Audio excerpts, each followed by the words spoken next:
is something profoundly wrong with the way we make sense of success. What is the question we always ask about the successful?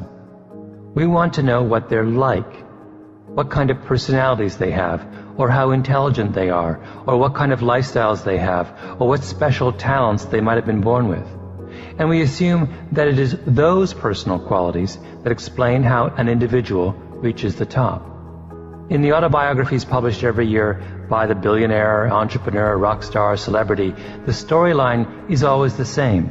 Our hero is born in modest circumstances, and by virtue of his own grit and talent, fights his way to greatness. I want to convince you that these kinds of personal explanations of success don't work. People don't rise from nothing. We do owe something to parentage and patronage. The people who stand before kings may look like they did it all by themselves, but in fact they are invariably the beneficiaries of hidden advantages and extraordinary opportunities and cultural legacies that allow them to learn and work hard and make sense of the world in a way others cannot. It makes a difference where and when we grew up. The culture we belong to and the legacies passed down by our forebears shape the patterns of our achievement in ways we cannot begin to imagine. It's not enough to ask what successful people are like, in other words. It is only by asking where they are from that we can unravel the logic behind who succeeds and who doesn't. The tallest oak in the forest is not just the tallest because it grew from the hardiest acorn. It is also the tallest because no other trees blocked its sunlight, because the soil around it was deep and rich, because no rabbit chewed through its bark as a sapling, and because no lumberjack cut it down before it matured.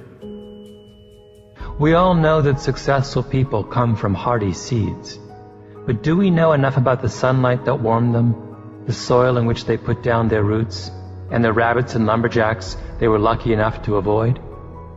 Any time you look at an elite group of hockey players, the very best of the best, you can reliably assume that 40% of the players will be born between January and March, 30% between April and June, 20% between July and September, and 10% between October and December. 17 out of the 25 players on the team were born in January, February, March, or April. The explanation for this is quite simple. It has nothing to do with astrology or anything magical about the first 3 months of the year. It's simply that in Canada, the eligibility cutoff for age class hockey is January 1st. A boy who turns 10 on January 2nd then could be playing alongside someone who doesn't turn 10 until the end of the year. And at that age, in pre-adolescence, a 12-month gap in age represents an enormous difference in physical maturity. And what happens when a player gets chosen for a rep squad? He gets better coaching, and his teammates are better. And he plays 50 or 75 games a season instead of 20 games a season like those left behind in the house league. And he practices twice or even 3 times more than he would have otherwise. In the beginning, his advantage wasn't so much that he was inherently better, but only that he was a little older. But by the age of 13 or 14, with the benefit of better coaching and all that extra practice under his belt, he really is better. So he's the one more likely to make it to Major Junior A and from there into the big leagues. The small initial advantage that the child born in the early part of the year has over the child born at the end of the year persists. It locks children into patterns of achievement and underachievement, encouragement and discouragement that stretch on for years and years. Do you see the consequences of the way we have chosen to think about success? We overlook just how large a role we all play, and by we I mean society, in determining who makes it and who doesn't. We could easily take control of the machinery of achievement, in other words, and not just in sports, but, as we will see, in other more consequential areas as well. But we don't. And why? Because we cling to the idea that success is a simple function of individual merit, and that the world in which we all grow up and the rules we choose to write as a society don't matter at all. The question is this: is there such a thing as innate talent? The obvious answer is yes. Not every hockey player born in January ends up playing at the professional level. Only some do, the innately talented ones. Achievement is talent plus preparation. The problem with this view, though, is that the closer psychologists look at the careers of the gifted, the smaller the role innate talent seems to play, and the bigger the role preparation seems to play. The emerging picture from such studies is that 10,000 hours of practice is required to achieve the level of mastery associated with being a world-class expert in anything. In study after study of composers, basketball players, fiction writers, ice skaters, concert pianists, chess players, master criminals, and what have you, this number comes up again and again.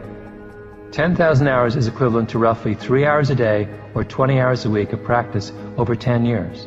No one has yet found a case in which true world-class expertise was accomplished in less time.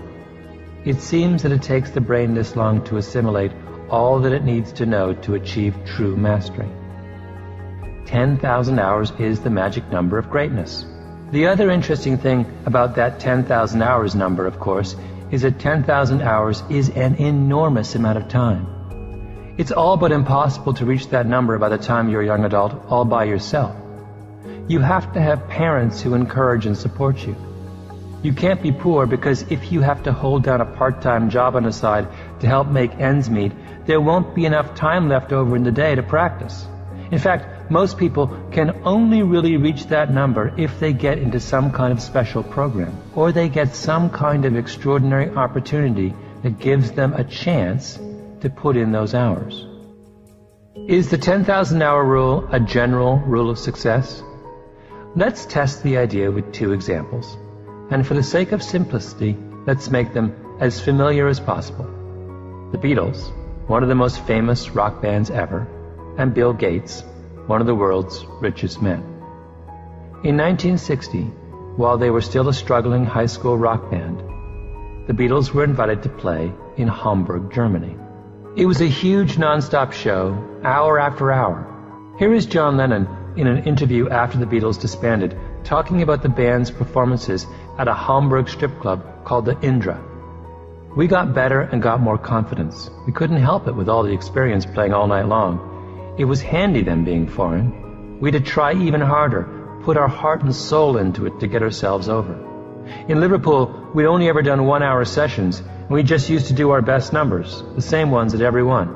In Hamburg, we had to play for 8 hours, so we really had to find a new way of playing. By the time they had their first burst of success in 1964, in fact, they had performed live an estimated 1,200 times. Do you know how extraordinary that is? Most bands today don't perform 1,200 times in their entire careers. The Hamburg Crucible is one of the things that set the Beatles apart. Let's now turn to the history of Bill Gates.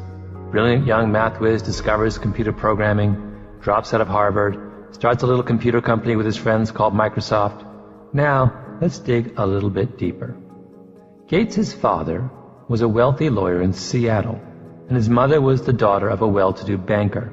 So his parents took him out of public school, and at the beginning of 7th grade, sent him to Lakeside, a private school that catered to Seattle's elite families. Midway through Gates' second year at Lakeside, the school started a computer club.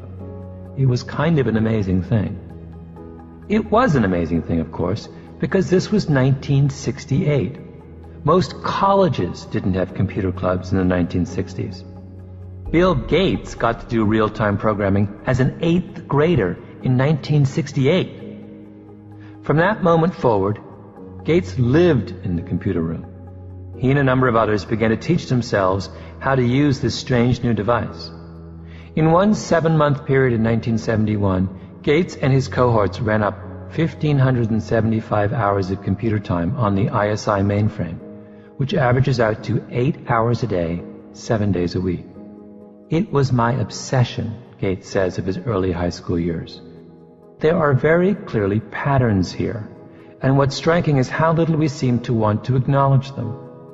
We pretend that success is exclusively a matter of individual merit. But there's nothing in any of the histories we've looked at so far to suggest things are that simple. These are stories instead about people who were given a special opportunity to work really hard and seized it. Their success was not just of their own making. It was a product of the world in which they grew up.